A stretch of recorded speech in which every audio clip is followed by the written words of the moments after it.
Nesse vídeo eu vou falar sobre o dinheiro, sendo que o que inspirou esse vídeo foi uma reflexão sobre criptomoedas, que é o seguinte: algumas pessoas são pessimistas em relação às criptomoedas. Elas acreditam que as criptomoedas não vão conseguir derrubar o Estado, derrubar o sistema de monopólios e oligopólios. Outras pessoas já são mais otimistas, elas acreditam que com o tempo as criptomoedas vão acabar descentralizando totalmente o sistema econômico. E algumas pessoas defendem que o Estado ele pode parar as criptomoedas, pode impedir que as criptomoedas dominem o sistema econômico. Então essas pessoas pessimistas acreditam que, como os bens de produção são produzidos por coisas físicas como máquinas, etc., e são comercializados fisicamente em supermercados, mercados, etc., e como as criptomoedas não são físicas e precisam de exchanges e pessoas físicas para trocá-las, o Estado pode simplesmente proibir os mercados de comercializar com criptomoedas, proibir as exchanges e proibir as pessoas de trocarem. E com isso, as suas criptomoedas não vão servir para nada, até porque criptomoedas não produzem nada.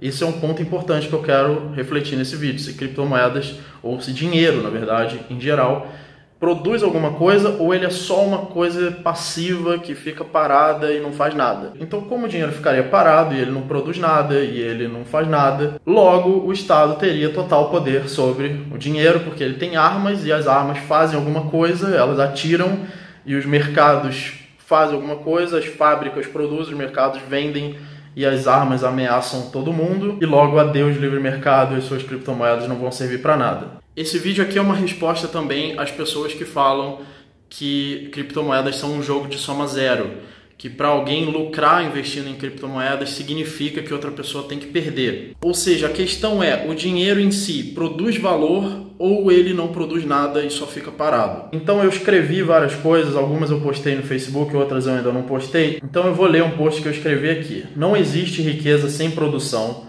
nem produção sem investimento e nem investimento sem poupança. Apesar de qualquer recurso escasso, ou seja, meio da ação, afinal todo recurso escasso nada mais é do que um meio da ação, apesar de qualquer recurso poder ser poupado, o dinheiro permite uma forma especial de poupança, mais eficiente em muitos casos que a poupança de outros recursos. E outro fator importantíssimo da poupança de dinheiro, diferente da poupança de outros bens, é que os bens econômicos são precificados em dinheiro. Isso é a refutação de Mises ao socialismo, do cálculo econômico.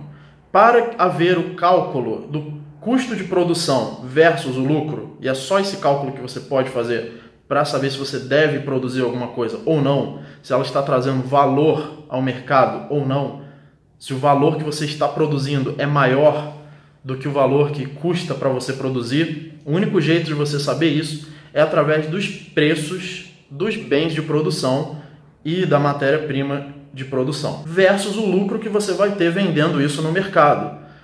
Para você ter isso, você precisa ter dinheiro. Precisa haver dinheiro, ou seja, no escambo você não pode fazer isso. Ou seja, no escambo ou com uma moeda fraca, comparado com uma moeda forte, você não vai poder calcular tão bem os custos de produção. Ou você vai ter mais custos de produção que são resultados de você usar uma moeda fraca. Para quem quiser entender a diferença de moeda forte para moeda fraca, assista o meu vídeo chamado Teoria do Dinheiro.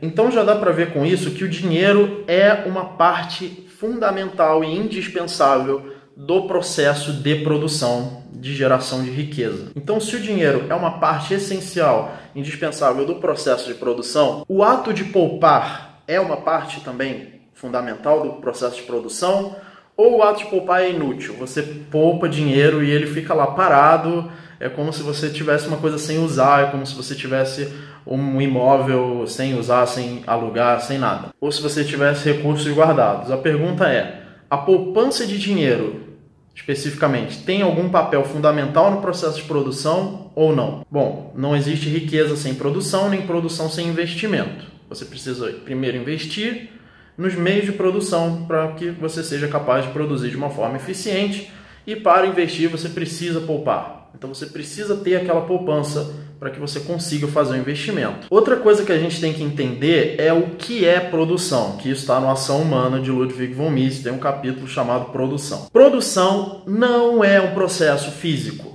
não é um processo da física. Não existe uma coisa física chamada produção.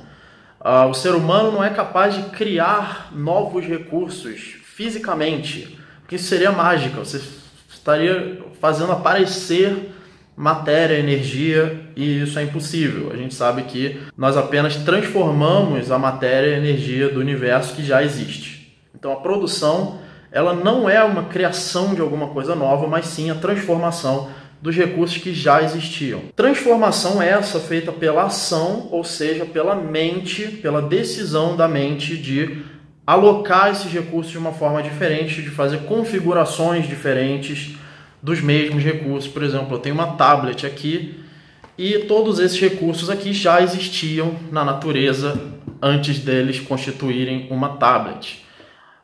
Alguém pegou esses recursos e resolveu configurá-los nessa configuração que faz uma tablet. E a pessoa que fez isso acreditava que a tablet tem mais valor do que os recursos somados ao custo de produção. E é por isso que existe o lucro. Não é por causa da mais-valia tão abominável pelos marxistas. Então, se toda produção não é um processo físico, o dinheiro é uma parte fundamental da produção que nós temos hoje, ou de qualquer mundo civilizado, porque com escambo você não consegue chegar tão longe quanto a civilização que nós temos hoje. Então o Estado tem que controlar o dinheiro para conseguir dominar o mercado. É isso que ele faz hoje com a moeda de papel, que ele pode imprimir à vontade, etc. E as criptomoedas, elas fazem o contrário, elas são descentralizadas e não passíveis de serem controladas pelo Estado. Aí surge a questão de se o Estado pode eliminar as criptomoedas, eliminar completamente o comércio com elas, que eu já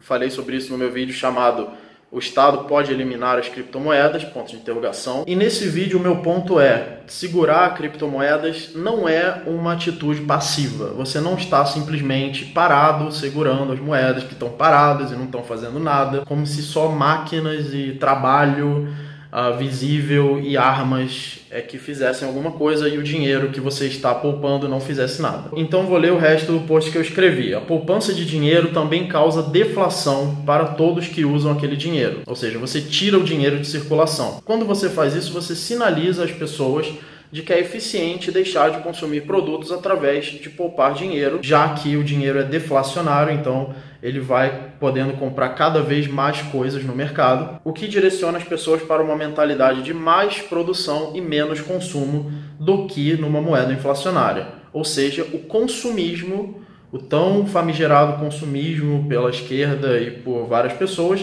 é um fruto da intervenção do Estado na economia de uma moeda fraca. Uma moeda forte estimula mais a poupança e a produção em comparação com uma moeda fraca que estimula mais o consumo, até porque ela perde valor em vez de ganhar. Se uma moeda forte estimula a poupança e a produção, essa produção causa ainda mais deflação, porque o valor dos bens econômicos se compara à quantidade de dinheiro que pode ser trocado por eles. Quanto mais bens econômicos você tem, ou seja, quanto mais produção, mais bens você pode comprar com a mesma quantidade de dinheiro, que permanece a mesma. Que é a ideia das criptomoedas, você manter a mesma quantidade de dinheiro, ou seja, não haver inflação em comparação com o mercado. Isso permite que o lucro tenha maior poder de compra também, e que a produção valha mais a pena. Então, eu estou mostrando aqui várias formas pelas quais uma moeda forte e a poupança de uma moeda forte causam mais produção, causam mais valor ainda dessa moeda, além de, é claro, desse crescimento de valor ainda atrair novos compradores dessa moeda, e a longo prazo a tendência é uma moeda deflacionária crescer, o que vai fazer com que as moedas inflacionárias caiam, até porque o valor total delas somadas é o mesmo, é o que pode ser trocado pelos bens e serviços do mercado, que é isso que significa o valor do dinheiro. Então, quando você poupa criptomoedas, por exemplo, você tira elas de circulação, e quando você faz isso, você coloca reais ou dólares em circulação, fazendo com que possa acontecer um efeito de hiperinflação, uma espécie de bola de neve ou efeito em cascata de hiperinflação da moeda de papel, que vai ser, na verdade, um colapso. Se isso acontecer, a moeda de papel vai entrar em colapso e as pessoas vão pular para criptomoedas. Uma outra coisa que nós podemos concluir disso é que o ato de poupar uma moeda forte, por si só, ajuda a descentralização do dinheiro em geral, ou seja, ajuda a valorizar a moeda forte e desvalorizar moedas inflacionárias. Espero que vocês tenham gostado dessa reflexão. Coloque suas dúvidas e argumentos nos comentários. Muito obrigado e até o próximo vídeo.